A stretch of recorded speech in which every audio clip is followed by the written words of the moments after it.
Well, let's dive right into it and discover the truth together. Was Jesus circumcised? Circumcision, a practice dating back to ancient times, has a rich history. Circumcision is a surgical procedure that involves removing the prepuce or foreskin from the male genitalia. The term circumcise means to cut around. Circumcision served as the physical sign of the covenant God established with Abraham and his descendants. The Mosaic Law reiterated this requirement, mandating that all males be circumcised.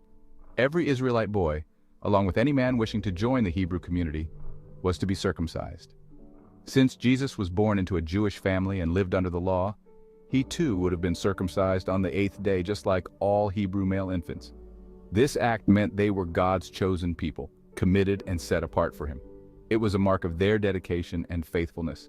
Now let's talk about Jesus. The New Testament gives us clear evidence of his circumcision. In Luke chapter 2, verse 21, it says that Jesus was circumcised on the 8th day after his birth. This was in accordance with Jewish law and tradition.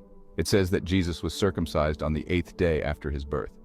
Not only that, but he was also given the name Jesus, just as the angel had instructed before his conception. This shows Jesus' complete obedience to the Mosaic Law, fulfilling it in every way. He adhered to the customs and laws of his people. Jesus taught in the synagogues and in the temple courts in Jerusalem. Had he been uncircumcised, he would have been barred from participating in those activities and would not have been permitted to enter those sacred spaces. By undergoing this tradition, Jesus fully embraced his Jewish identity and subjected himself to the law, even though he was without sin. During his time on earth, Jesus lived in complete obedience to God's commands, including circumcision. His unwavering submission to God's law was essential to his mission of fulfilling it. Had he not fully complied with the law, his life would not have been acceptable as the perfect sacrifice for sin.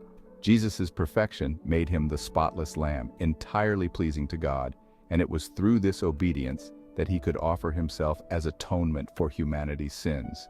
We know Jesus was circumcised because it was a requirement of God's law at that time. However, with the fulfillment of the law through Christ, circumcision is no longer necessary for the church and does not affect one's relationship with God. So there you have it. Jesus was indeed circumcised. Thanks for tuning in. If you enjoyed this video, give it a thumbs up and subscribe for more insightful content. May God bless you.